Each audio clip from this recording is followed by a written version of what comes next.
మీ పేరెంట్స్తో ప్రపోజల్ పెట్టిద్దామని మీ uncle number తీసుకున్నాను. కానీ నేను నిన్ను నోవోటల్ దగ్గర డ్రాప్ చేసి వస్తుండగా వేరే దారి కనిపించలేదు. నీ లవ్ కోసం నువ్వెంత సఫర్ అయ్యావో నా లవ్ కోసం నేను అంతే సఫర్ అయ్యాను.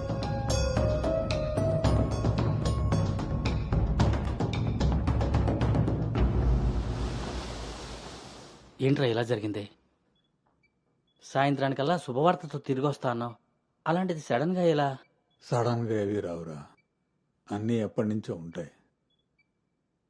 సడన్గా బయటపడతాయి అంతే.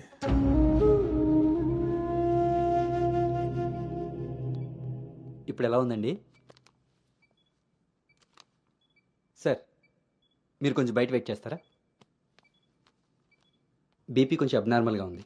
మీరు ఏదో విషయం మీద స్ట్రగుల్ అవుతున్నారు. అలాంటివి ఏమైనా ఉంటే ఫ్యామిలీ మెంబర్స్తో షేర్ చేసుకోండి, కొంచెం రిలీఫ్ అవుతారు. ఈయనకి రెస్ట్ కన్నా రిలీఫ్ ఎక్కువ అవసరం. Take care.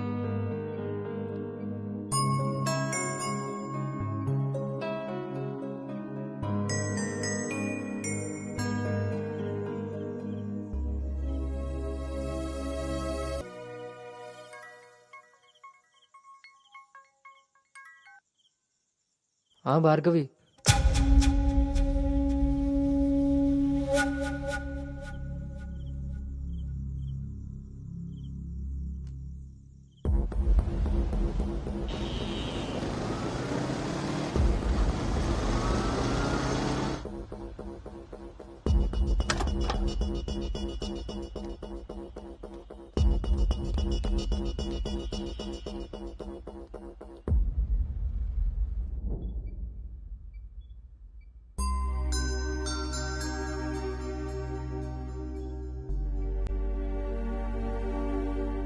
తప్పు జరిగిపోయింది అంకుల్. నిజం తెలుసుకోకుండా మాట్లాడి మా మావయ్య తప్పు చేశారు. నిజం తెలిసి మాట్లాడకుండా నేను తప్పు చేశాను. మీ కుటుంబం గురించి తెలిసి కూడా నిర్ణయం తీసుకొని మా నాన్న తప్పు చేశారు. ఆ రోజు మా మావయ్య చెప్పిన రిషి ఎవరో కాదు అంకుల్, ఇప్పుడు మీ ముందు నిలబడ్డ గౌతమే. లైఫ్ చాలా విచిత్రమైంది అంకుల్. తప్పు చేసే టైంకి మంచి ఎలా ఉంటుందో తెలియనివ్వదు. అది తెలిసే టైంకి చేసిన తప్పు నుంచి మనల్ని బయటికి రానివ్వదు. నేను ఇప్పుడు అదే పరిస్థితిలో ఉన్నాను.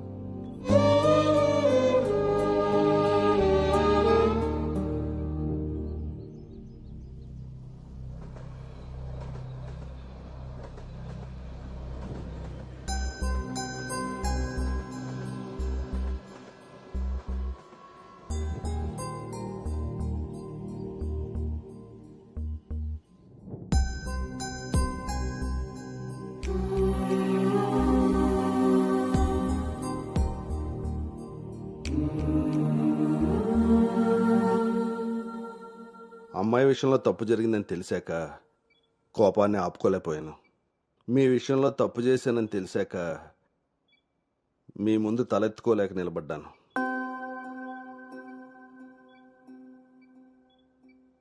ఎదిగే పిల్లలకి స్వేచ్ఛనిచ్చే మనం మన పిల్లలు ఎదిగిపోయారన్న విషయం కూడా తల్లిదండ్రులుగా మనం గుర్తించగలగాలి. అయినా పెంపకం అంటే పిల్లలకి ఏమీ తెలియకుండా పెంచడం కాదు, వాళ్ళకన్నీ తెలియాలి. అందులో ఏది మంచో ఏది చెడో మనమే తెలియపరచాలి. పిల్లల విషయంలో తప్పు మన పెంపకం అయితే పొరపాటు వాళ్ళ ప్రయాణం.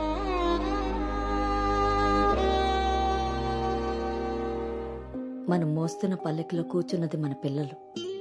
వాళ్ళు బాధ పెట్టారని దింపేయగలవా? మనం బాధపడ్డామని వాళ్ళని వదిలేయగలవా? మన జీవితం అంతం వరకు వాళ్ళని మోస్తూనే ఉంటాం. పిల్లలు కదా. మనం ఒకరినొకరు అర్థం చేసుకున్నాక ఇంకా కావాల్సింది కన్నీళ్లు కారణాలు కాదు.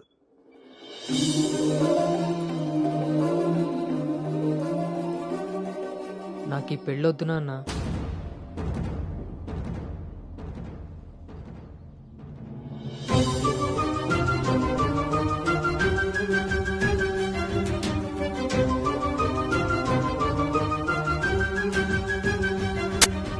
అసలు ఇది ఎలాంటి పెళ్ళమ్మా? పెద్దలు కుదిర్చి పిల్లల ఇష్టంతో జరుగుతున్న పెళ్ళ, లేక పిల్లలే ఇష్టపడి పెద్దల్ని ఒప్పించి చేసుకుంటున్న పెళ్ళ? పెద్దలు చేసే పెళ్లిలో కానీ పెద్దల్ని ఎదిరించి చేసుకునే పెళ్లిలో కానీ పెళ్ళి ఎలా ఉంటుందో ప్రేమ కూడా అలానే ఉంటుంది. కానీ మా పెళ్లిలో అది మాత్రమే ఉండదు. ఆ రోజు మీరు అడిగారు నన్ను, నువ్వు సంతోషంగా ఉండాలి అంటే నీకు ఎలాంటి భర్త కావాలి అని. అప్పుడు నా మనసులో మాట చెప్పాను. కానీ నేను ఆ రోజు చెప్పిన వ్యక్తి గౌతమ్ అయితే కాదు నాన్న. పెద్దలకి నచ్చినట్టుగా పిల్లల్ని పెంచుకునే అవకాశం అందరికీ ఉండొచ్చు. పెద్దలకి నచ్చిన విధంగా పిల్లలు పెళ్లి చేసే అదృష్టం కొంతమందికే ఉంటుంది. కానీ మేం చేసిన ఈ పొరపాటు కనీసం మిమ్మల్ని కొంతమందిలో కూడా ఉండనివ్వలేదు. ఆ రోజు పెళ్లి చూపుల్లో ఒకరికొకరు ఎదురుపడలేకపోయినా మేము ఈరోజు ఒకరితో ఒకరు జీవితాన్ని ఎలా పంచుకోగలమమ్మా? ఇదంతా విన్న తర్వాత కూడా మీరు ఈ పెళ్లి చేయాలనుకుంటే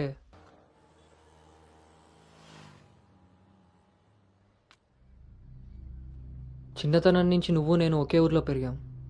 నిన్ను తాకిన గాలే నన్ను తాకింది, నువ్వు తాకిన నెలనే నేను తాకాను. మన పరిచయం విచిత్రం, మన ప్రయాణం ఇంకా విచిత్రం.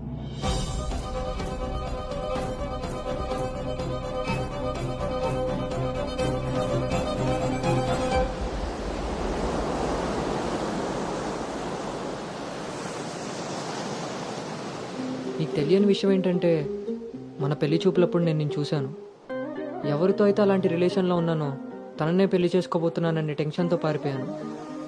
తర్వాత మళ్ళీ కలవకూడదు, కనీసం ఎదురుపడకూడదు అనుకున్నాను.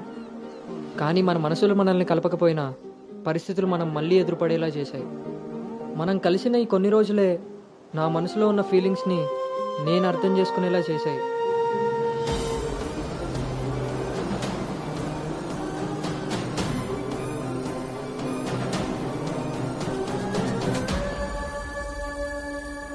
ప్రేమ అందంతోనూ ఐశ్వర్యంతోనూ పుడుతుందని తెలుసు, కానీ కేరింగ్ వల్ల కన్సోలింగ్ వల్ల పుడుతుందని నా విషయంలోనే తెలుసుకున్నాను.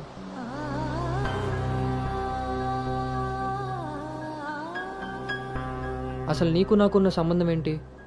ఎప్పుడు కలుద్దాం, ఎక్కడ కలుద్దాం? మరి అలాంటప్పుడు నీ స్ట్రగుల్ని నేనెందుకు ఫీల్ అవ్వాలి? ప్రతి క్షణం దాన్ని గుర్తు చేసుకుంటూ నేనెందుకు స్ట్రగుల్ అవ్వాలి? ఈ ఫీలింగ్స్ అన్నిటికీ అర్థం ప్రేమ.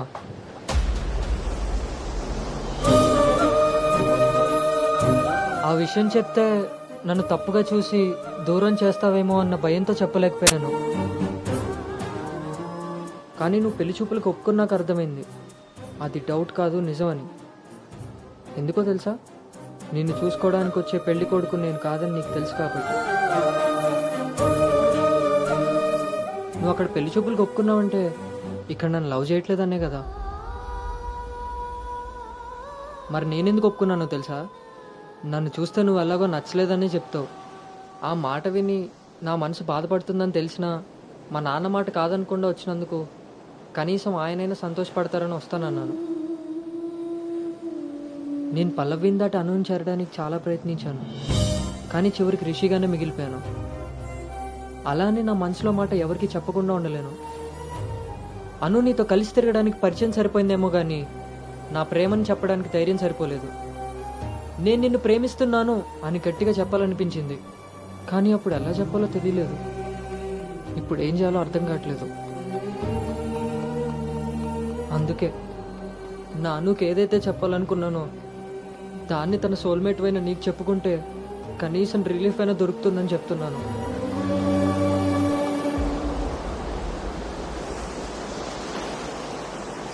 I love you Anu, I love you Anu.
Gautam, hmm. నేను ఒకటి అడగనా? ఇప్పుడే కదా అయింది మళ్ళీనా? ఛీ, అబ్బా. అది కాదు.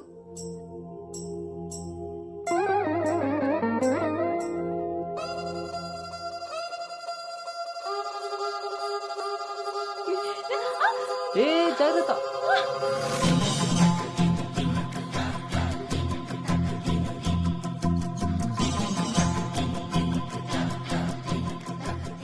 ఆ రోజు కూడా రైల్వే స్టేషన్లో ఇలాగే పట్టుకోవచ్చు కదా. ముద్దెందుకు పెట్టేసా?